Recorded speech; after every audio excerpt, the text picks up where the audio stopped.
Good afternoon, everybody, and welcome to this workshop. I am Alberto Dellacasa Bellingegni, and I am a research engineer at Inail Prosthetic Center, Centro Protesi di Vigorso di Burgo, nearby Bologna, Italy. Before starting with the presentation, let me first introduce you my company, the company I work for, Inail.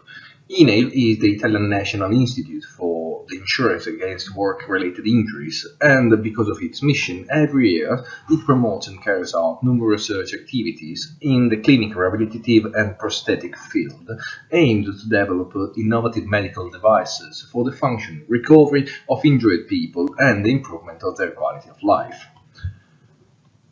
Just for giving you an order of magnitude, thanks to Inail influence and ramification all over the Italian territory, every year about 10,000 patients converge to the prosthetic center and access to its services, creating one of the biggest pool of people with disabilities for who and with who do research.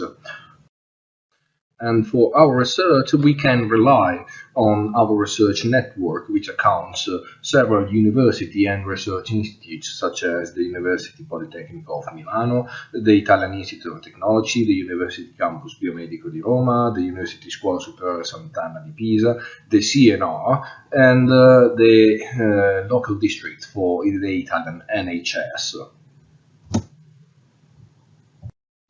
Getting to the focus of this presentation, upper limb prosthetics represent surely an application field for bionic technologies.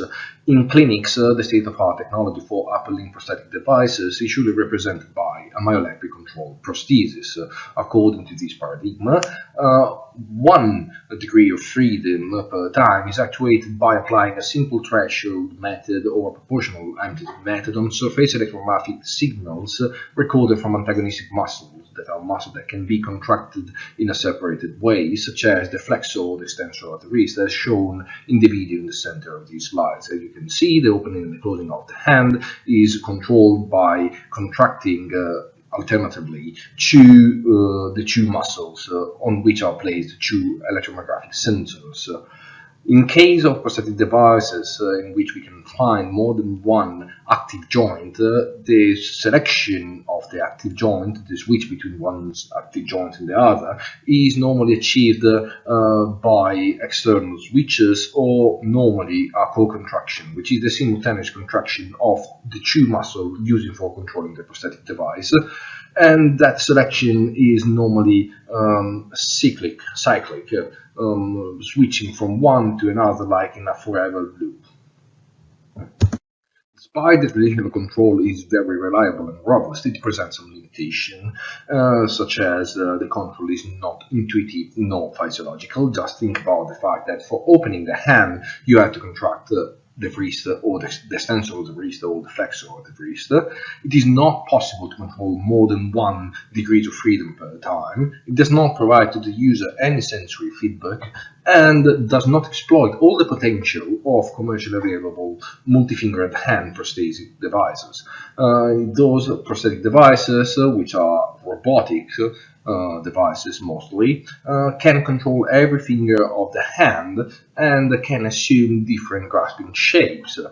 Under the point of view of the traditional control, each one of these controlling shapes, of these grasping shapes, has to be seen as an active joint. So the switch between different grasping shapes has to be achieved by using the external switch or the co-contraction as to switch from hand to wrist, increasing even more the complexity of the usability of the device, of this prosthetic device.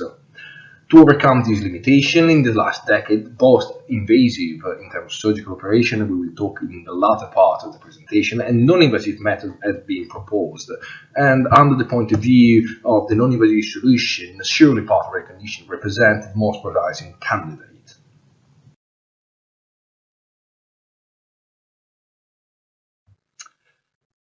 According to the pattern recognition paradigm, by exploiting not just two SMG sensors but an array of them placed on the muscle that surround the forearm, it is possible to apply artificial intelligence algorithms and machine learning in order to decode user's will and consequently actuate a prosthetic device, as shown in the video in the left corner.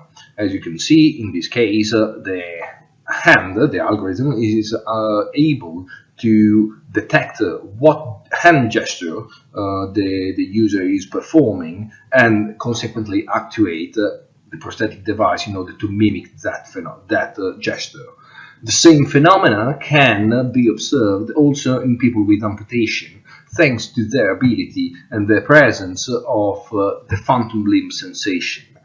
Indeed, being able to control these phantom limb, we can observe on the residual muscle of the stump contraction which are extremely similar to the one we would observe in presence of the real arm or limb. And as you can see in this video, this is a real user using this kind of device, prosthetic device, in which he is controlling the opening and the closing of, in this case, a 3-digit hand gesture by exploiting these pattern recognition algorithms. At the moment, we are researching on these algorithms in order to apply them not just to the hand district, but also to other anatomical areas such as the elbow, the wrist, or even the shoulder of a prosthetic device. It is important to note that these kind of algorithms are not strictly constrained by the use of electromagnetic signals, but actually, on the contrary, any kind of information provided by any type of sensor can be used as input to this algorithm in order to enhance the robustness and the reliability of these algorithms. For this reason, a new hypersensorized experimental prosthesis is being designed, and we will provide it with different types of sensors such as IMUs, gyroscope, inertial sensors, temperature sensors, even cameras, and an high density SMG sensor. This is done in order to achieve a big amount of data with which perform a data fusion and create a stronger algorithm in order to detect users' will. Talking about invasive techniques, a solution that is potentially able to allow direct simultaneous control of different degrees of freedom is the TMR.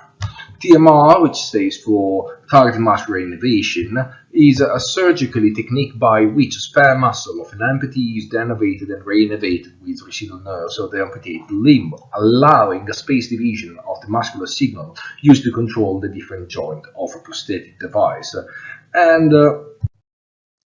because of that, in 2018, Hill performed his first study on TMR, getting it in the very restricted list of research institutes that have performed it, at least at Italian level. For this project, a subject has been recruited, and exploiting the surgery department of our partner, University Campus Biomedico di Roma, the TMR was performed on 5 active control sites. Then was necessary to wait 8 months for recovery, and the patient after that was reserved 4 extra months for testing that everything went as it meant to be.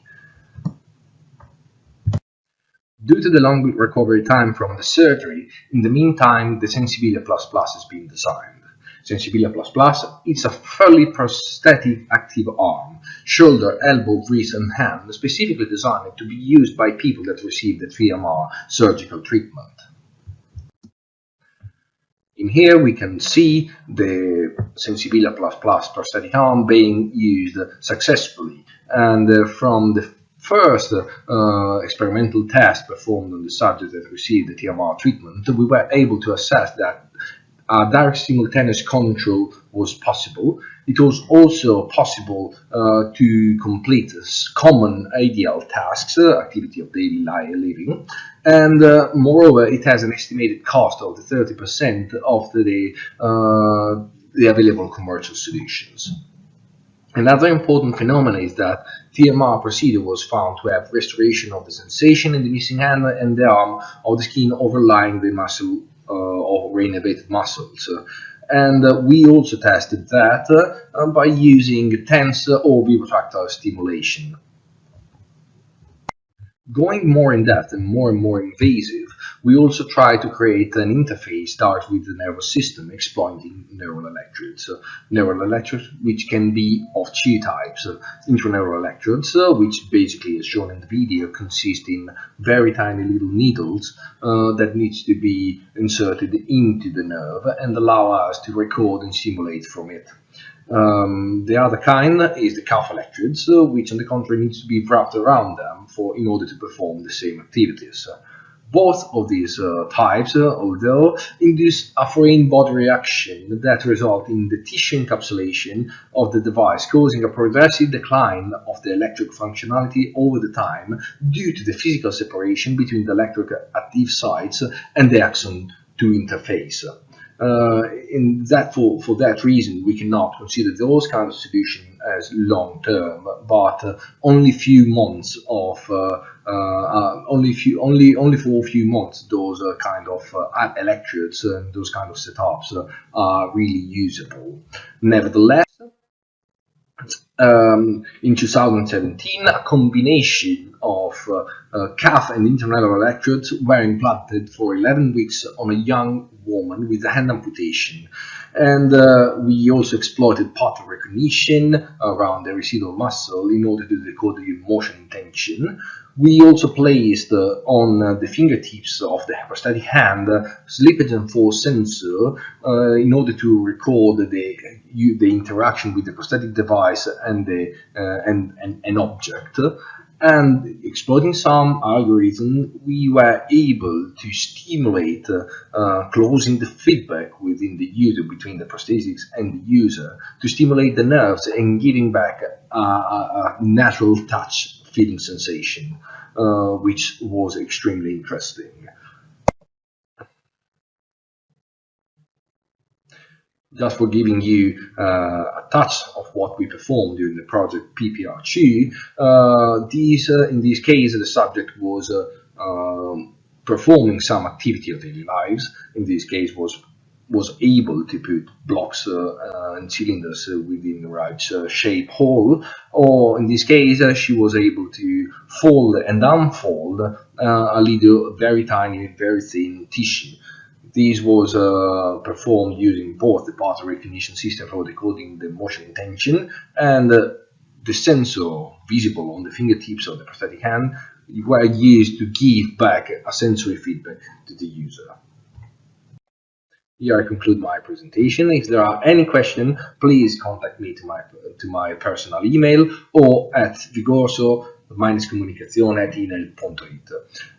Thank you again for the attention, and I hope you enjoyed it. See you very soon.